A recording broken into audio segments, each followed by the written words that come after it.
ini bahwa agama Islam sudah sempurna, ini gara-gara paradigma inilah maka menjadi macet. Mundur mah enggak, cuman ya macet lah. Yang lain maju, dianya diem. Gitu. Kalau mundur mah enggak juga sih, ada kemajuan juga.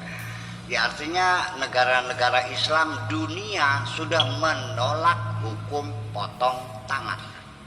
Semua. Komunitas Islam ya, karena dilihat sudah tidak sesuai dengan kondisi moral di abad ke-21. Masa tangan dipotong? Kecuali di satu negara ya, namanya Saudi Arabia ya, masih ada potong tangan itu. Kan itu sangat tidak manusiawi sekali. Apakah ini melawan Allah? Ya tidak dong. Selagi Anda mengatakan bahwa semua hukum itu adalah putusan Allah, Anda akan kecewa. Kenapa antar mazhab terjadi perbedaan hukum ketika membaca ayatnya yang sama? Di situ akan terjadi perbedaan penafsiran dan putusan hukumnya berbeda. Menurut Imam Syafi'i, orang yang nanam cabai itu tidak wajib zakat ziro'ah. Karena yang diwajibi zakat menurut Imam Syafi'i itu hanya qutul balad, makanan pokok. Dan juga yang bisa disimpan dalam waktu lama, seperti beras, jagung, dan sebagainya. Tapi cabai tidak bisa, maka tidak wajib, kata Imam Syafi'i. Ini hukum ekonomi. Ya kan? Kenapa berbeda pendapat? Karena sudut pandang yang berbeda. Abu Hanifah itu adalah pelaku bisnis, tinggalnya di kota metropolitan. Imam Syafi'i tinggalnya di daerah dan dia bukan pelaku bisnis. Sehingga ketika menerjemahkan zakat itu akan berbeda. Satu maksud saya, ketika para mujtahidin putusannya berbeda, maka hukum ini hukum Allah bukan. Ini persoalan. Berarti hukum itu adalah produk pikiran manusia. Betul nggak? Betul nggak nih? Betul. Ini bilang wajib, ini tidak wajib, ini haram, ini makruh. Berarti putusan hukum itu produk manusia.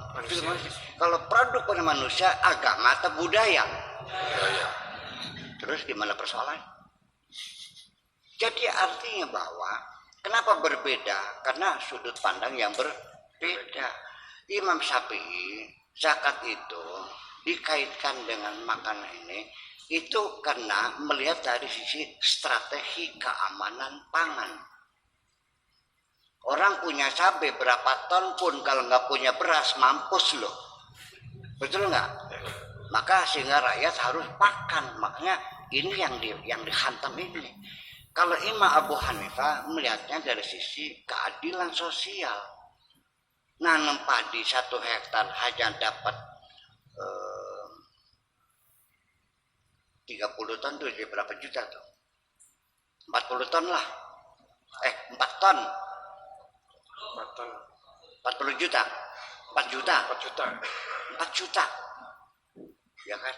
Sedangkan nanam cabai dapat 180 juta. Masuk akalkah 4 juta keluar zakat, 180 nggak zakat? Jadi Abu Hanifah melihatnya dari sisi keadilan sosial.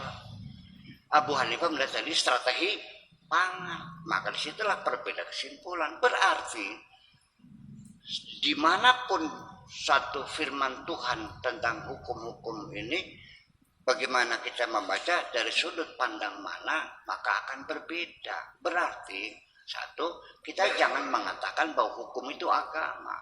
Fikih itu adalah dugaan. Al-fiqhu dzununun. Iya. Betul enggak? Ini kata fuqaha sendiri, al-fiqhu dzununun. Jadi kalau tidak, kita nanti akan mengatakan bahwa kalau ada dua hal yang kontradiksi, maka yang satu salah, yang satu benar. Begitu Anda mengatakan Imam Syafi'i yang benar, maka Abu Hanifah salah. Nah kan? Ya sudah. Jadi tanaqudun itu khulfu qadiyataini fi kaifin wa sidqu wahidin amrun kufi. Itu kata kaidah logika. Kontradiksi itu dua hal yang berlawanan dari sisi kaif. Ya. Akibatnya yang satu pasti benar, yang satu pasti salah. Begini. Tetapi kalau dua hal berbeda karena sudut pandang yang berbeda, itu tidak kontradiksi dong. Menyenggol istri batal enggak? Batal. Imam Syafi'i batal. Imam Maliki kontradiksi enggak? Kontradiksi. Secara zahirnya batal dan tidak batal. Tetapi karena sudut pandangnya berbeda, maka itu adalah bukan kontradiksi namanya. Bisa-bisa dua-duanya salah. Bisa-bisa dua-duanya benar. Bisa-bisa satu salah, satu benar. Ini logika berbicara seperti itu. Ini kata Aristoteles ini, bukan kata saya ini. Nah, di mana perbedaannya? Karena Imam Syafi'i ketika mengatakan aula mastumun nisa ala ragmi annahu bi ziyadatil alifi ba'dal fa'i yabqa ala ma'nahu tsulats mujarrad. Sekalipun wazannya mufa'ala tapi bimana fa'ala. Sekalipun mulamasa bimana lamas. Lamasa yalmasu lamsan. Kalau ini lamasa yulamisu mulamasatan. Imam Maliki mengatakan mulamasa itu lil musyarakah. Jadi yang masalah itu yang pegangan. Lakinya megang, perempuannya laki-laki yang kelemet, perempuannya laki yang ngerogok.